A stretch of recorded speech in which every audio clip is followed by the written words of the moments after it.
Yeah, welcome. Again, we appreciate people who are this is the Product Patterns group on Facebook. This is specifically one of the main topics we cover is product strategy and thinking about product leadership, which is prioritization. Those are topics that are always at the top of the list of things that product managers are confused about how to do well, how to do that as leaders, how to get promoted for those things.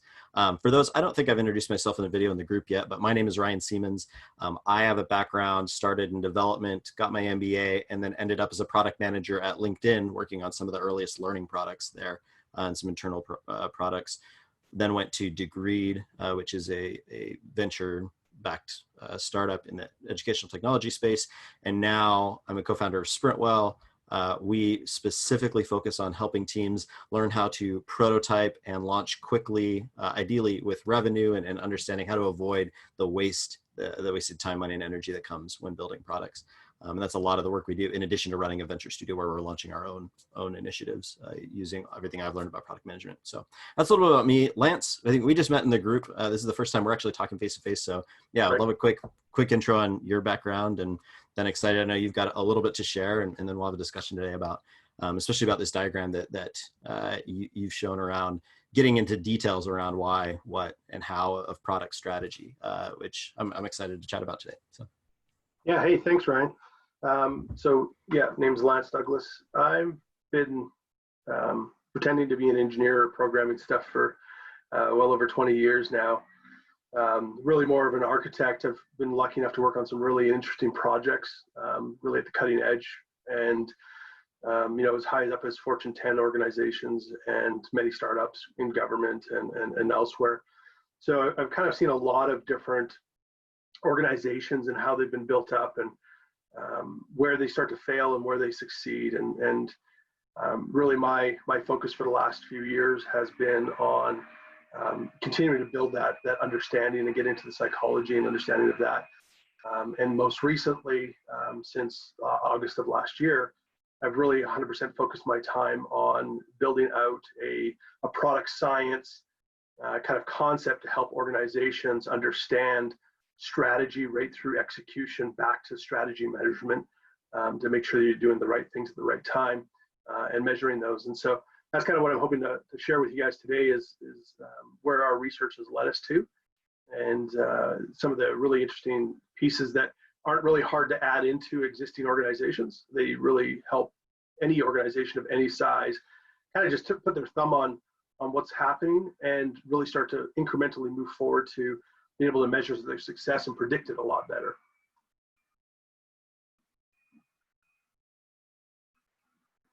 It'd help if I took myself off of mute. Love that intro and really excited about that.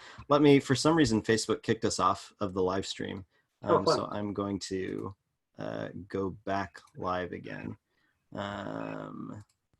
So 1 second while we do that, and then we can continue on. And I'm glad we have the Zoom recording, of course, will be helpful as well.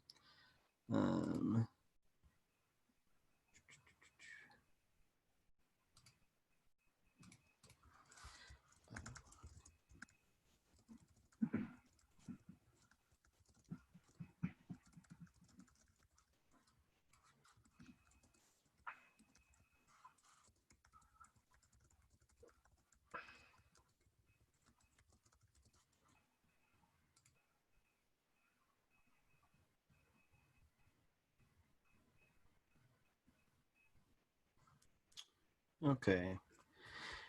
And maybe that was because we were using their newer interface, but you gotta love how often new things don't always work. Yeah. Okay. That's right. Cool. Well, good. So in case people didn't catch that last bit of you teeing it up, you want to tee that up just one more time briefly of, you talked about your background. You've seen a lot of companies. You've seen, what works and what doesn't work. So yeah, it would just be good just to get a snippet of what we're going to see today, and then you can kind of jump on and give us the overview. Yeah, sure. I can never say the same thing twice. Exactly the same. Yeah, basically, I've worked in a lot of different organizations and supported a lot of different technology advancements, right, and global size and local down to local government size as well. And since 2012, I've really been actively writing about it. but Hmm. since last August, I've really focused 100% of my time on the psychology behind great companies, right? And really, this framework that we're going to discuss today is actually how an organization can start to move in that direction. It's not a forklift major kind of shift, but it's an incremental improvement they can add into their business that allows them to take strategy right from the very top and carry that right through execution and right back to the measurement of that strategy to make sure that they can predict their success a lot better. Yep. Cool. Love it, especially since in the work that we do with companies, we keep hearing misalignment is one of the biggest challenges for any company at any level. People who, either executives aren't aligned or executives at the top and those doing the work at the bottom aren't aligned. So yeah, I think it's great to talk about how do you get to that alignment, which I think is a lot of, as you've gone deeper into this idea of why, what, and how on product strategy, what this is aimed at getting. Yeah, and it's really interesting, and I like that this is just an open conversation. There's no agendas here. So one really interesting thing that you're talking about with alignment, everybody knows that alignment is really key. And really interestingly, alignment doesn't mean agreement. And I think a lot of juniors think that I have to agree with the process, or I have to agree with the target, or I have to agree with anything. But that's not what alignment means. It means that, okay, I appreciate the data that we have, or I appreciate the environment that I'm in and the tasks that I've been given, and I'm going to align to that. And if I don't align to it, it has to be a real firm, strong reason why I don't, and be able to express that. If not, get in line and work the process. And one of the most interesting books that I've read that a lot of people ask, what's the right book to be reading, getting into product management and such. And Yeah. I keep posting kind of the contrarian view is actually Malcolm Gladwell's Talking with Strangers, or Talking to Strangers book. And listening to the audiobook is phenomenal. And the reason is it talks about the idea of not being able to actually understand the other person you're talking with, even using the same words, right? And so we hear a lot of times product management has to have some technical chops to be able to have a conversation with the engineers because they need to feel that you actually understand something in their universe. And so, having that same nomenclature or whatever the case may be makes it feel better. But in truth, it doesn't, right? In truth, it doesn't actually result in value. And so that book really talks about alignment in the sense of there's different, and it goes into very odd kind of concepts and topics that are different from what you would normally see in product management. But what I took out of that and what I've built into my process is psychology, right? About influences. And if you go back to the tenets of behavioral science, there's three, right? What is it? Influence, interest, and information, right? So we don't do things in our best interest. Just generally, we will do whatever our environment has given us to act upon. And that's why you might see a great employee act terribly because the environment is terrible for them, right? Or you might see a mediocre employee do phenomenal. And you can't export that and put that somewhere else. It was because of the environment. And so there's a lot of stuff there. And then how can you influence it? And that's what I'm going to present today is really going back on the psychology side, how you get an entire organization aligned with the vision. Yep.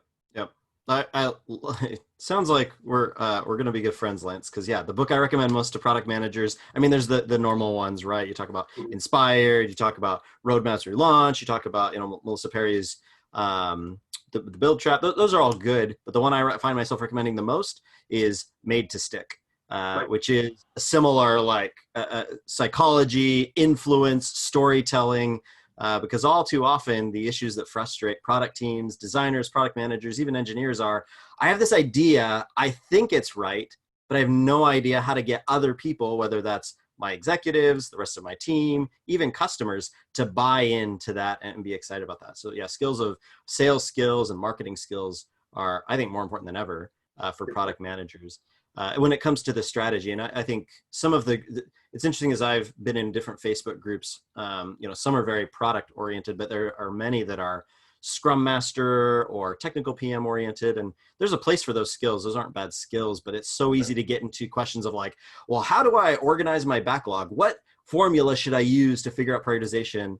And it's that's a piece of it, but this influence is actually far more important when it comes to overall understanding how do I approach strategy, and then those specifics on how do I organize it, how do I calculate things kind of fall into their place. So yeah, love that you suggested talking to strangers as a book. I like that. Yeah, and you know, that tactical stuff, and I haven't even gotten to the slides yet, but that tactical, how do I prioritize, or how do I get out of my backlog, or how do I interact with engineers and others, you know, or customer success teams. Those are all, I think what my co-founder would say is it's a proxy for productivity. It's activity as a proxy for productivity. And I think that's actually where, you know, this whole notion that's finally starting to die of bias for action is improper. It actually should be bias for value. But by being biased for action, as long as you're doing something, you feel that you're actually achieving something. And quite often what people are achieving is failure. So without further ado, let's get into the slides a little bit here. For sure. I'll share my screen.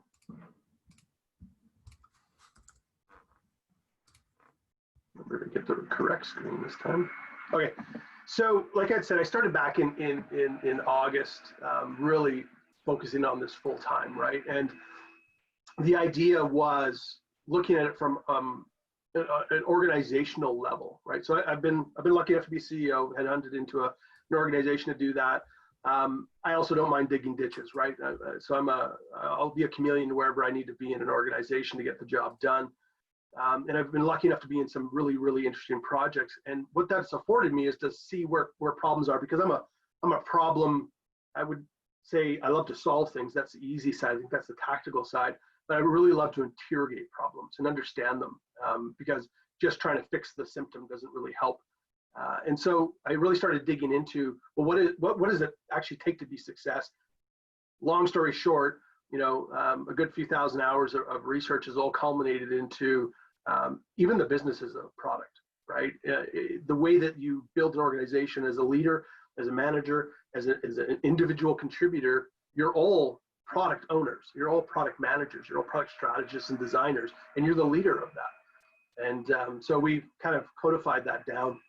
And so I'll give you a little bit, this is an internal slide deck, I'll give you a little bit of kind of the background and the thinking, but really the shoulders of the giants that this whole thing started on is that why do 90% of startups fail? And a lot of people like to argue with that number, but I think it's pretty fair that a disproportionately large number of projects fail.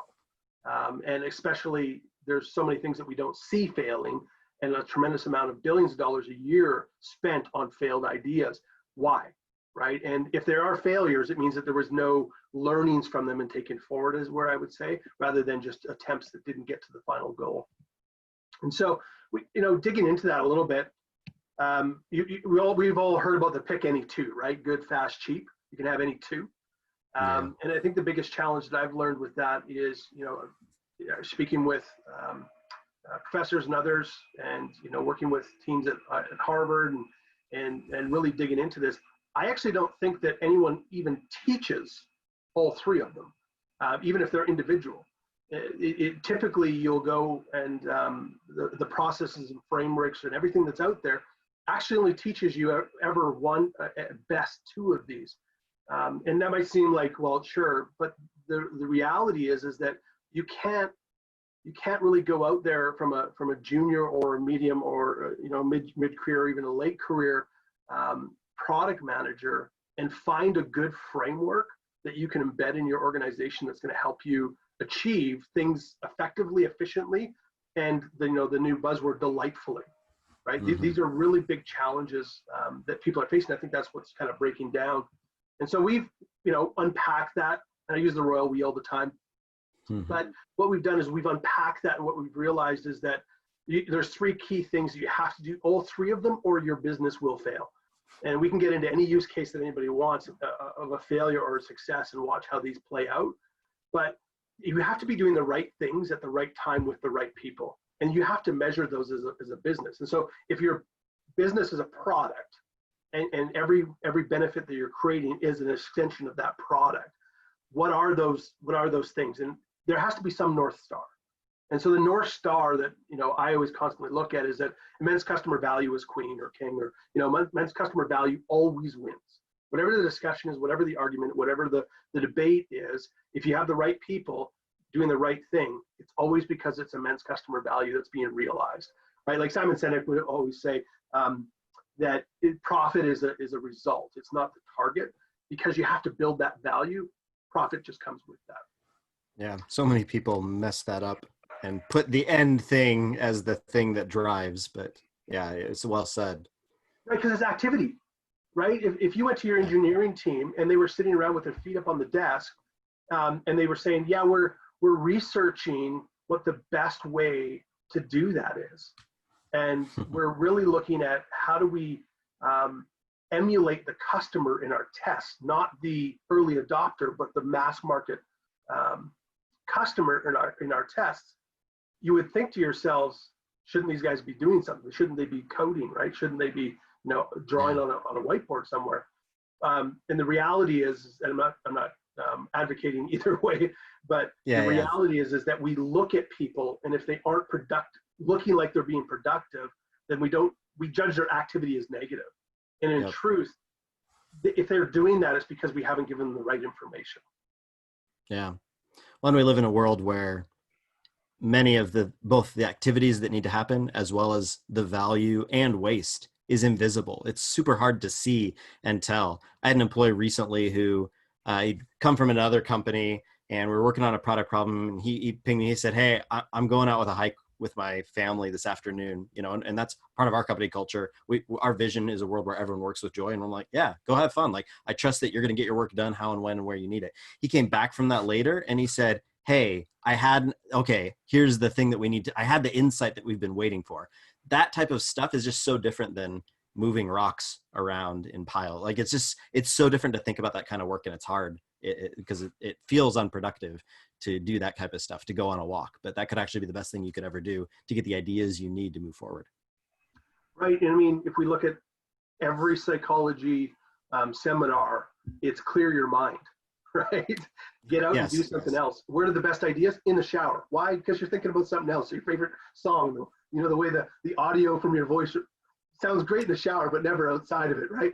So yeah, I think as we get more into tactical thinking, or not tactical, tangible thinking, and really get into the idea of our employees work best when we've hired the right people to do the right thinking, but we don't dictate how and when they do that. We give them targets, right? And that's what it is giving people leadership rights, right? You would never go to your anybody in the C-suite or anybody in your EVP or VP level and go, can you give me a list of how you're going to do your work? But we do that all the time with engineers or individual contributors. Give me a list of everything you're going to do it. I'll put a product manager on top of that, a project manager on top of that, and organize it for you, right? That's not how good work emulates. Anyways, thank you. So the way we've kind of set our mind against this is really kind of interesting. Ben Horowitz, a long time ago, said the single most important non-executive role of the company is the management of product management. And that's really interesting. And, I've taken that one step further and actually said the most important organizational structure of a great company is one where everyone is in product, right? And so it's a slight mindset shift, but it's an acceptance that everyone impacts the ultimate value of the company. And you see it pasted all over walls and really nice quotes and sayings on, in offices and in culture statements and stuff like that. But actual actuation of that activity is significantly different than just making people want to feel that way. And so we thought, well, what does that look like? And then everyone is in leadership. So there's a old meme that goes around, what if we train our people? The CFO says, right? So there's a concern about cost and wasted effort. And what happens if they leave? And the CEO says, well, what if we don't train them and they stay, right? Well, really, truly, intrinsically motivated employees or staff are already leaders, right? If they're working for your organization because they're intrinsically motivated with the mission or the vision statement, they're already leaders. They're already coming to you and saying, how can I do better, right? And it might not be in those words, they're saying them with ideas or problems and such, right? So hire only leaders. Go ahead. Yeah, the tough thing for this is many people think leader and they think, someone who tells other people what to do. But as you're defining leader here, it's, look, everyone has to manage, like managing yourself is actually the biggest piece of work and figuring out how do I influence the work correctly. So yeah, I think this old notion of, oh, I'm a leader, so I tell other people what to do. It's like, well, no, you got to lead yourself. And we need organizations where nobody needs to be led because they're leaderless, of like, well, I don't know what to do, someone else is going to tell me. Like, those days are leaving more and more as we get more and more into knowledge management as the core of what we do. So I like this kind of redefinition of like, hey, everyone should be a leader. That's right. Yeah, no. And what's really interesting about that, I've been in organizations, really large organizations, where they had a flat hierarchy, and every email was available, every group chat, except for I think some of the legal wasn't, the high end finance stuff, but it was a completely flat organization, and I didn't appreciate it when I was there, and I didn't not that I didn't realize, and I didn't, maybe I'm trying to justify my own actions, but I didn't see it actuated effectively. But in reality, that was a really good environment for people that were intrinsically motivated to be there. And to really go and say, hey, you know what? And I'm going to stop, because the language of communicating is what is key. And that's what this actually gets into. So before I get into that, let's do that, because I know that we're trying to keep on a timeline here. So what is it that immense customer value drives at? And it's people, product, and operations, and all of those have to be looked at properly. Apple's doing it now, right? Where they're doing internal training. There should be continuous training at the organization. Every single person, every single manager should know what every one of their team members wants to do in their life relative to the company, and work to get them there. And it might be to take that manager's job or be that manager's boss, and that manager needs to do everything they possibly can to improve that person, right? And people need to improve themselves, same with the product and that kind of stuff. So I'll get onto these kind of slides and jump into the framework. But the one thing that I wanted to mention that's been on all of these slides is rubric.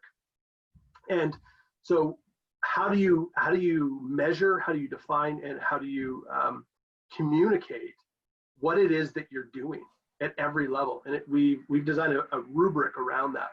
And the idea is you should be able, and if people don't understand what a rubric is, it's basically what is it what's the expectations of an event or an activity, and how do you measure whether it was poorly achieved, adequately achieved, or impressively or excessively achieved? And so having that type of language is kind of where you want to get to. So jumping into this framework, which was the impetus for the call, if you look at Simon Sinek's work, right, the why, how, what, and the concentric circles, really, it's a brilliant talk. I think it's one of the best talks that I've heard, because it really moves the conversation out of a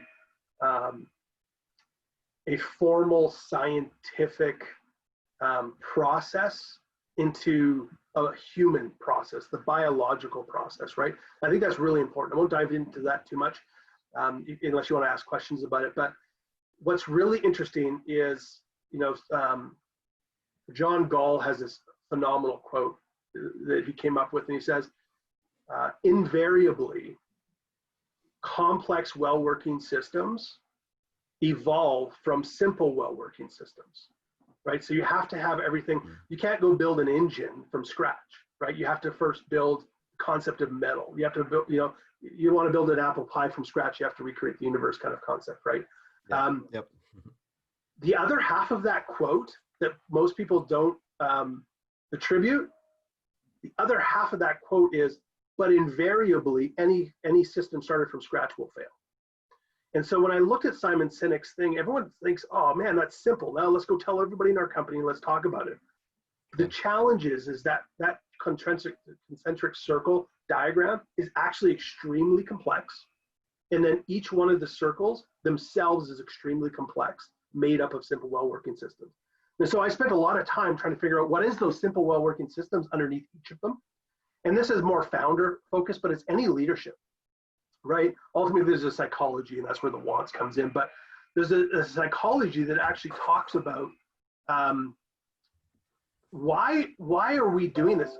what's the intrinsic motivation for the person that's leading this project? And we probably all been on, or unfortunately will come into the situation where we're working on a project where the leader doesn't really want to be on that project, or doesn't find as much,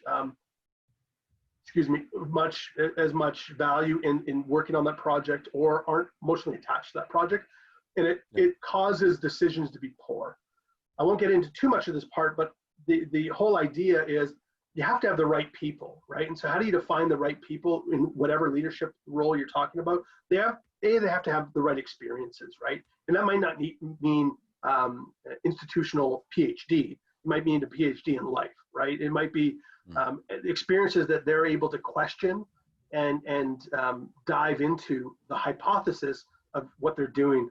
And their perspective is also driven from diversity, right? And this is where we need people that have experiences. We might all have an MBA from Harvard, but if we do, I grew up on, I didn't, but I grew up on a plantation. This person grew up in South Central USA. This person grew up in in Asia, and those different perspectives with the exact same experience at a professional level have different experiences at a life level, and they question things differently. And that's really, really key. And that's why it's always better to have more than one leader running major projects, is to have that strategy attacked from different perspectives. Interrogated is probably the better word. And then a passion, right? Do you have the right people wanting to be solving this? And that's why we're doing this. Why, right? It's really those. But you see these little red lines that are here. What I did is I researched and I found out where's the shortcuts people take. And when they take those shortcuts, they fail, right?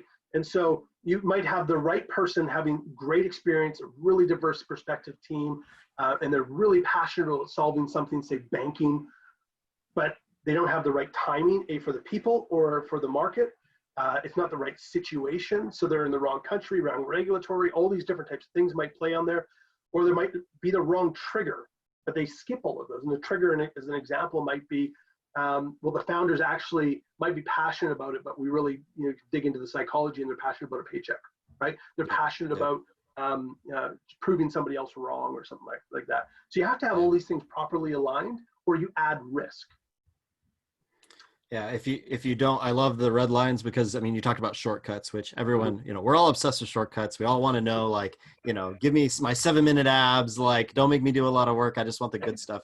But those shortcuts are full of assumptions where it's like, I think I know, so let's go. And this is especially dangerous. I know I've spent a time or two where I'm working, early in my career, working for a leader, where we talk, I get some of that experience and perspective from them. And then it's like, got it, let's go. And you just like do this big, like Herculean jump across some things. And then you start working, and then you end up, then at some point you have that conversation with your executive, like, hey, look what we built. And they go, what do you mean? Why are you doing that? It's because you baked assumptions in, even though you probably didn't mean to, or you thought you knew. But I love all the red lines back to why, because if there's one thing I've learned from working with teams, on teams and with teams, it's, man, the why, you can almost never ask why enough, or be reminded again, like, why are we doing this? What triggered this? What are all those things that go into this? Because it's super easy. The rest that you're going to go into, the what and the how, it's so easy to disconnect and forget the why, right? Yeah. And I love your example there, because what you're talking about is it was an emotionally driven decision to go build something. It wasn't actually I don't want to, not disparagingly, right? It wasn't it wasn't a measurable effort. It was, I can go solve something, right? And we as I know this as an architect and as a product guy, that we always want to do something, right? We always want to be the one that brings the team up, right? And so that's where, if you're feeling emotional, you need to go back and check the why, right? And here's the thing, right? No matter what the why is, and we're not going to learn most of this from our CEOs, we can watch for it though, right? And when we get down to, what is it that we're actually trying to do? How is it highly informed? right? So if people are asking why, it's because they don't feel like they're informed enough, or they're afraid, right? There's other reasons why they might be saying why. It might be a delay tactic, right, or something. But Yeah. the hypothesis that you're getting, and this gets into a scientific process, is to say, what is it that we need to do? So take an example. Let's go. We want to create a new. I actually use an example from product school that when I was in there.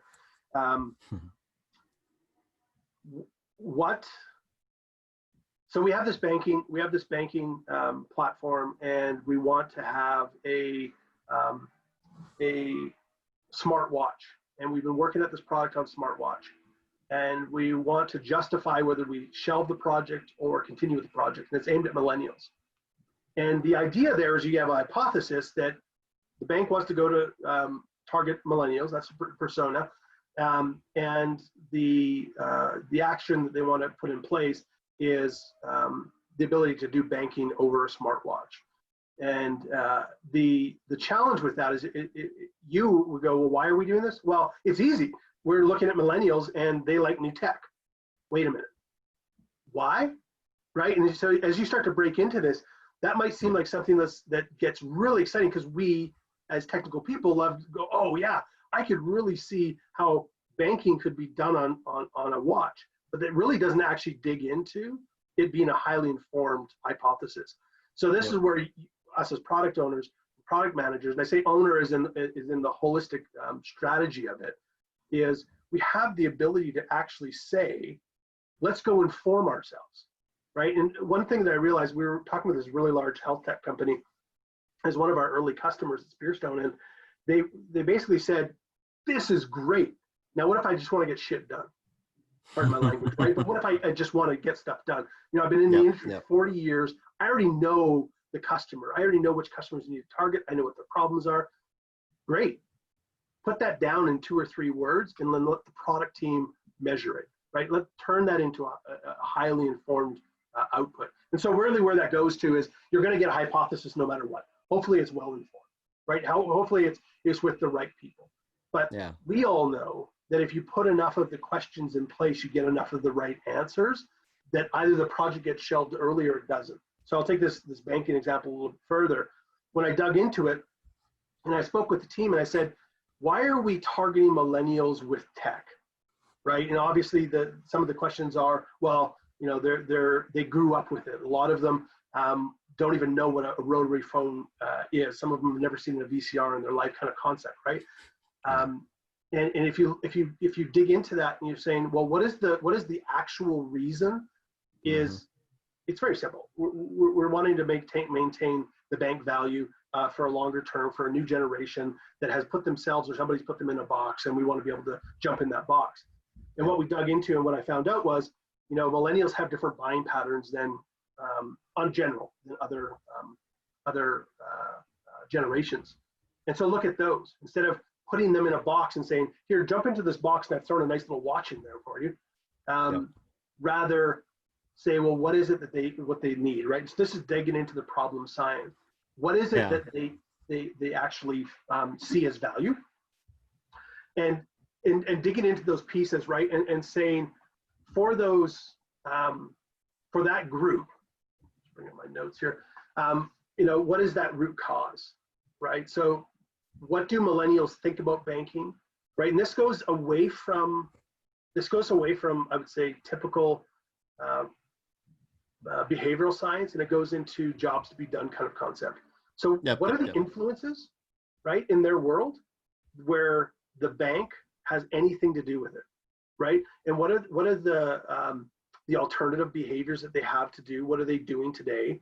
And where can they go with that, right? And so breaking that down into, okay, if the hypothesis is that we want more millennial banking options and we want to maintain that persona, let's define it. Let's define what their problem is, and let's define their universe. And then let's mix that back with behavioral science. Let's go, what is the universe that they live in? And go ahead and interrupt if you want. But. Yeah, no, I love all this. And I think the way that we've found really good to ask this question because I love your example where people are like, we're doing this thing. There's, as you said, there's a lot of emotion, like, yeah, it's going to be great. And you ask the question, great. How do we know? How do we know that's going to work? How do we know that's what they want? And Heaton Shaw, I don't know if you're familiar with Heaton Shaw, founder of Kissmetrics before, Right. runs FYI now, as a quote that he, or a study that he did a survey of product managers to find how many product managers have user research and kind of user interaction in their job description. And 45% of product managers didn't have that in their job description. And as you talk to product managers, it's incredible. Everyone knows I should be talking to, observing, but when you really go talk with people, again, it's easy to want to shortcut it. I know enough. I think I know what they want. Like, let's just go build it instead of saying, well, let's go observe them. Let's talk with them. And not to say like, here's my product. What do you think? But to really understand their problems. So yeah, love what you're talking about here of these loops to understand what's going on, of, how do we know why is this the what? I like that question. How is this the what? And, getting from this idea that we have, this vision, this trigger, this like, okay, here's why we're starting this. Okay, how are we actually going to make this happen in this messy middle here? Exactly. Yeah, and I think really interestingly, and we didn't really do a full view of this diagram before jumping into the little bits. But one of the pieces that comes as one of the last things to do in how you're going to do this is the business model, and that's another way that other frameworks fail people. They go from putting the business model up front or even a business model canvas and then trying to make all of the pieces fit, right? So this is what we want to do. We've built this beautiful center. Now, how do we go out from the left and right? And then at the end, let's figure out whether we can make money from it. And the problem with that is that it's an addiction. It's an addiction to the business model, and it influences the decisions. That if you can make it look like it's going to solve the business problem, that you get the mandate to go spend that money, when at the end of the day, you actually have no idea. Well, that's a huge problem with VC money is people get VC money and they're like, sweet, well, we told the story. The decks were really nice. We raised, I laugh every time I see someone say, we got $2 million, $4 million. Like, it's like, cool. That's not validation. I mean, that's good for you, but it's so easy to get lured into thinking VC money equals validation. And yet most VC companies fail. Right? I mean, they're taking their chances like everyone else. So. Yeah. And so this is where problem science is a little bit, I think maybe the missing spice that needs to be asked or added. And so a lot of people would say, well, where does the MVP fit in? And I would say the MVP is really on the solution science side. You're involving the engineering team and such, but you are not putting a product out into the market. And I think one of the biggest problems, crossing the chasm, the biggest challenge there is that when we get intoxicated early on with what we're delivering and we're making shortcuts, we're compensating. And that's why people fall into the chasm is they're compensating for all of their shortcuts. And when an early adopter purchases or seems to validate what they believe is the right way to do something, the biggest challenge is that they actually don't have any metrics of what the mass market will actually build, right? Yep. And how is that going to influence whether you're going to be in business or not in the future? And so problem science really is breaking down, and there's a lot of ways to interrogate. I'm not going to go through everything. Testing business ideas is probably one of the recent books that came out this year, has a whole way of going through and understanding your customer. But the goal is to understand your customer as a customer, not understand your customer as somebody that is going to buy something from you. Maybe I said that incorrectly. Understanding your customer as a human. So go and actually live their life, get in their shoes, understand what the challenges are and why they're making decisions and what the general environment is, because you need to find something that's addressable. We can all find problems, but is it something that I can actually address? And once I've understood what I can address, what can I do with that, and does it drive value? And there's tremendous amount of brilliantly beautiful products out there that address the problem poorly or not at all, right? And so that's where your solution science comes in. I know what I'm supposed to be doing, but is this actually going to drive us value? Yeah. This section right here, just to talk. So, what part of the company Sprintwell that I run, we have an accelerator for ideas, specifically around people launching new things. Or Mhm. this around this exact loop on the problem science. What does that validation look like? How do we know the solution? Because most people, one, they don't know how to approach it. When we talk about MVP, which I think is really problematic in the way most people understand that. They think like, oh, the smallest working version of the product, which is like, sure, some of the smallest working versions of products take months to build. And so again, that's way too long to go between understanding a problem and seeing if you're actually have that right. So figuring out within even days, how do you get the next version? I mean, I like the concept of a minimum viable prototype, which is part of that problem science. If you think you know what the problem is, great. Let's go validate that's the problem with a real customer and talk. And if we don't understand the problem, let's talk to them and gather information, observe them. If we do think we understand the problem, let's take one step in that direction of, hey, we think this is a problem and here's what we're thinking of. And validation isn't someone saying, ooh, this is cool. I mean, that's good. But validation is someone saying, take my money. Yes, I want that. Like, that's exactly what I want. And so the Yeah. sooner I think you can get to that, the better in terms of that early adoption. I like that you talk about the early adopters versus mass market. I think there's a lot more to go into there of the science Mhm. of figuring the difference out there. But yeah, love what you're saying here. Big fan. Cool. So what's really interesting is once you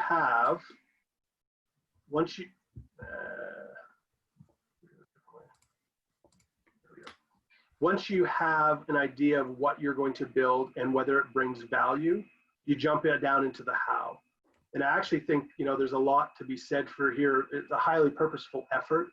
How do you define that, for one? I'll jump back to this in a second, and I'll kind of show you what comes out of the highly informed side. Sure. So if we go down, this is what a problem equation kind of template looks like. So going through the problem science, you found, and this is for, say, a B2B example, found in X markets, they have these particular influencing variables, right? And that's documented. And they have an addressable pain. And then we found that in the problem hypothesis. And so we've gone through, we've interrogated customers, we've interrogated their problems, and these are the variables that influence their behavior to be good customers for us. Because their immense value is actually found in these, which we can deliver, over these, which are available alternatives in the market, and these compensating behaviors. And so they might have something that's available, or they might be doing something that is compensating for not making the purchase of an alternative or doing that. A lot of people will just not save instead of having an easy way to save money, for an example, right? When there's lots of alternatives, what's the compensating? But really, really, really importantly, if you go through problem science properly, you actually understand who your customers are not, right? And the ones to avoid. So what's the behavioral change that we're looking for is the second point here. This is what we want them to do. And this is how we measure it, by them doing X and Y, while avoiding them doing these behaviors. So we've been able to possibly interrogate, and it might be, we don't know this yet, but interrogate bad behaviors that take people away from us. And then the last one there is ones that we need to avoid, because if they have these factors and or these situations or behaviors, we need to avoid them because they cause this high cost or this high touch point or this low value or this low whatever other metric. But handing this around in all directions from a product perspective, whether it's going to marketing, they know exactly the type of people they need to market to, and they can figure that part out.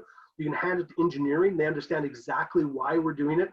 But what you're setting is a language, and you're starting, and we have a lot more depth into the clarity of how to share this. But really what the goal is regardless of the product team, come up with a language that is very simple, that an engineer that is an intern engineer that's working on a project of yours that has this in front of them, they're understanding, this is the work I'm working on. They might not ever see this if they don't want to, but they can dig into it and they go, oh, so we're attacking these customers and this is how we're attacking it.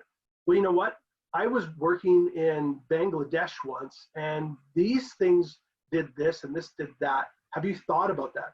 And giving people the ability, as everyone's in product, to add ideas or perspective back into the pool not overwhelm the product team, but also Yep. give them a language to communicate amongst themselves, really develops a way that everyone feels like they're in leadership as well. And what they end up doing is you'll have where you've already listed all the metrics that you need to be able to put into your product to understand, and your engineers understand why they're putting the metrics in there and how they're going to be used. What it gives them that further dopamine hit for their intrinsic motivation of working at that company, that they now start watching and they start going, hey, I've noticed a new behavior, right? Can you imagine an engineer coming to the product team and going, I noticed this new behavior for this persona, right? Yep. And we were thinking it was this, but it actually seems to be, maybe this is a new market that we haven't even thought about yet, or might be a market that we are addressing with our benefits, but we're not attracting them with our marketing. Yep. Yeah. Love so much we could talk about with disseminated information, decentralized decision making that's powerful for teams, because this is a model that I really like that leans into this type of approach. And I don't know if you advocate, or are you advocating that people write this down in a document, or do you have a way that you typically work with teams to push this out there? I know I'm a big fan of documents myself in terms of so stuff's there. Yeah, no, two ways. So we do have tools that capture this. I won't go into too much depth of it, but when you come out of the product side, right, there's a focused hypothesis, or not out of the product side, but into the product science and solution side. You have a focused hypothesis of what you're actually trying to achieve or what you think is out there, and the largest, most valuable pain assumption that you're going to target in a tool set. And then you're figuring out what are the influences, right? And so this is a summarization table of it, but what are the influences? What are the addressability things? What are the personas we're targeting, right? So how are they qualified? And then it all comes into the actual equation, but it's an actual spreadsheet that goes and builds out, I don't know why we have a problem with that page, but builds out all of the different pieces and how each one of those current behaviors, compensating behaviors. Obviously, you don't have to do all this work, right? If it's overbearing, but what it does is it gives a tool set, and then we actually pump that all back into Kanban and a tool, and we generate a dashboard off it. Okay. Right, and so you can see. So remember, everyone's being constantly trained in organizations in their own leadership. And we know that we have leadership alignment for what the product's supposed to be doing. This could be product leader, engineering leader, anyone that is tasked with projects. The product discovery process as it's going through, and then the mission execution. This could be any way you want to slice and dice it, but the idea is each one of these, this is portfolio-based Kanban. So there's a top timeline, and then each one of these rows here actually has broken out pieces. And so we bring that into there. So if somebody's working on engineering and they have a set of tasks here, they can actually bubble all the way back up and figure out what is the hypothesis that's being used for that. Now, obviously that you want to maintain productivity and not overwhelm people. So it breaks it out and says, this is the task. If you want to dig into it, you can see why. But an example here is that when we're going through the business journey, the financial guy said, hey, I know that you have all of these ideas and your hypothesis and such. We've got a problem on the financial side. To give you an example, we can bring $200 million to the top line, but it gives zero to the bottom line because it's a pass-through cost. Is that going to impact, and this is an exact actual use case that I had, is it going to impact our valuation with the VC? Because now we have all this zero margin dollar, high value margin going through us with zero return on our bottom line. Right. And so then a CFO can hop in there. Right. And he goes, well, no, it's not, because GAAP says that that goes into other income, which is below the valuation on the balance sheet. Right. So all of that can easily trickle up, come back in, start moving on. Yeah. The power of threads. I love the conversation we're having, because the power of being able to say, I'm working on this. Let me follow that thread through to understand at the highest level, where is this? Why does this matter? For me, an example of where this was key when you talk about making what triggered this visible, making the customers, who are we serving? What are we wanting to get? I was working with a fairly large investment an asset management firm, and we were working with a team that was having some trouble shipping, and they were getting lost in the glossies of like, we've got this beautiful design and it's going to take forever to ship. And as we sat down and asked some simple questions like, why are you doing this? What triggered this? Who's your customer? What value are you delivering to them? It became obvious they weren't clear on what value they were delivering to what customer. They said, we're going to be saving time for this group. We said, cool. Why do you want to save their time? And they said, well, because they're annoyed. Like, we talked to them and they're annoyed with that. I said, okay, how much money is that costing the business? Well, we added up. It's not actually that much. He said, cool. Like, what's their job? Oh, well, they make sure that we have all the right information to make investments. I was like, okay. And so we start digging through. It ends up their end customer was actually their investor, the people making decisions, even though they didn't see the product. But being able to tie back through and start to make some of these things visible is key. And I don't know, I'm curious to hear from your perspective. I find that a lot of teams make either one, they don't have any of this, or two, they make it overly complex and either hide it from people or divvy it up among like a billion different documents and slide, and all that kind of stuff. I'm not sure if you found similar. Yeah, so it all comes down to, and let's do it this way. You're building a business, and the business has to be designed the same way that you're building a product, right? And so Yep. the outcome that you want from a business and operations needs to be approached in the exact same way, right? So if we go and we say we want our organization to be able to do X, Y, and Z, this is how we're going to measure it, right?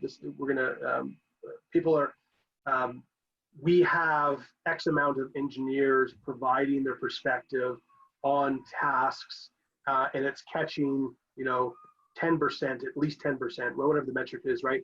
Of newly predictable failures, right? So as more information comes in, that kind of stuff. So other ways that you might be able to design your organization, you come down into the strategy side, right? And so this is where what you want to build, but there's a lot that goes into strategy. And that is, well, what are we building? We know, but how are we going to do it and how we're going to make it available to the market is actually really important. This is where the CTO comes in, or a very senior product side will say, okay, well, what's our trajectory in the market, right? What are our advantages and disadvantages in the market?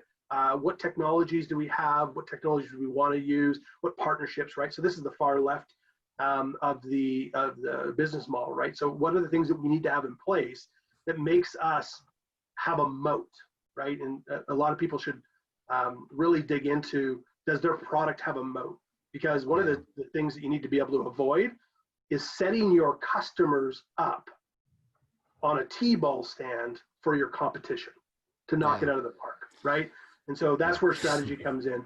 And so you get into what's interesting, and I think this is the key thing, is where you're talking about, there's a lot of organizations that have maybe some of this information or don't, and if they do, it's an absolute mess, really, is you have to have simplicity science. And this is probably the only thing that we've added to this in terminology. But simplicity science is going, okay, based on the strategy of exactly what we're trying to do in the market, using all of our advantages and disadvantages, what's the absolute simplest way to deliver that product? And I know from being an engineer in the past, and I love engineers, but there's the complexity fetish. With so many things that we build. So if we can take that and say, working with this, and I really think the engineering drives what's on the how side.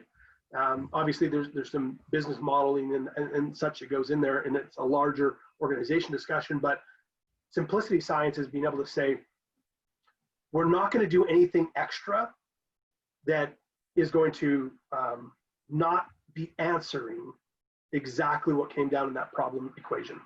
Threading back up. And then, only then, do you actually build your business model. Because if you build your business model before simplifying, or before strategy, before advantage, any of that, if you do it first, you're then trying to, again, be intoxicated with a business model that seems great, making justifications for complications, bad strategy, bad decisions. Yeah, which is so hard because so many managers have never been taught how to create managers and leaders have never been taught how to create strategy. They don't even know what strategy is. They think it's a plan. Show me the Gantt chart. I recently, Very tactical. Well, I recently, we got introduced to a CMO who was going to come into a conversation about a bigger team change product. And somebody said, well, this CMO, they've just got a lot of ideas. They're an ideas person. And so they want to come in and kind of make their mark on it. And I was, I was just like, okay, like, and to their point, like they came in and immediately, like, huge effort going on immediately. They said, I got this idea. And they jumped into like a super simple, narrow thing. And it's like, hey, could we, like, it took some work to step them back and say, well, let's talk about why we're doing this. Let's talk about what success looks like and making sure we're agreed on metrics. And then, like, you've got a lot of smart people. Sure, maybe you have some idea down at the bottom level that could help, but like, that's such a point of minutia compared to the change that an executive could have. And I think a lot of executives really struggle with that. Yeah, and I think, it comes up to what is that longer term vision. It's so easy. Again, this bias for action, unfortunately, is a pretty negative seed, but it's a symptom, right? And the cause is poorly informed decisions making it to execution, and people saying, I'm just going to execute because they're working with the best that they have, right? And I think that's where leaders have to understand it's the environment that causes bad decisions, not people. Yeah. Yeah. Well, and I think there's two factors that really factor in that environment. One is we do not create environments where it's okay to fail. Failure is toxic. And so if you don't plan to fail, then it's like, I have to make whatever we're going to do work. And so then we get some idea and it's like, okay, let's make that work. Let's shove as hard as we can and just like keep pushing on that instead of saying, well, let's try a bunch of things. Most of them aren't going to work. Ooh, that worked. Let's do that again and again. And really following that. I think that's one big piece of it. And the other is, again, we talked earlier about manual work and kind of physical work and the way the physical world works versus knowledge work, which is invisible and really hard to really look and see productivity. You can't just look at someone's actions and say, ooh, they're going to produce a lot. I mean, it's why Mark Zuckerberg has the quote about the best engineers aren't just 2 times better or 10 times better than other engineers. They say the best engineers are 100 times better than a mediocre engineer. And it's because it's not because they're producing 100 times more code. It's because they're producing the right code and approaching it the right way. What you've been talking about. Yeah, and likely asking the right questions, but you put a 100x engineer underneath the wrong management, they fail. Yeah. Right. Yeah. You can't have a 100x engineer being given poor strategy, being given poorly informed products, come back and deliver something that is successful to the company. It's probably the best thing that company's ever seen, but it doesn't align with the company, right? That's where that alignment has to come in all directions. I'm not going to say top down. It has to come from the center out. Yeah. Well, that engineer will leave, right? The best engineers, they can take their pick of companies and they're like, I'm not going to sit here while you tell me what to do. Like, I'll go somewhere where they value my ideas and empower me to participate in the solution in both the problem finding, the solution creation. Absolutely. Yeah. Lots of good stuff. Cool. Well, we're getting close. Been going for about an hour. I really appreciate your time and love that you've walked through this. Curious. Yeah. If there's any other, anything else to leave in terms of the model, and then would love to end and just make sure people know where to find us if they have any questions. Sure. Just love that we've been able to discuss this today. Yeah, I'll leave with one thing. I think the most important thing for product leadership and strategy is the same way that we all want to have a North Star and a vision.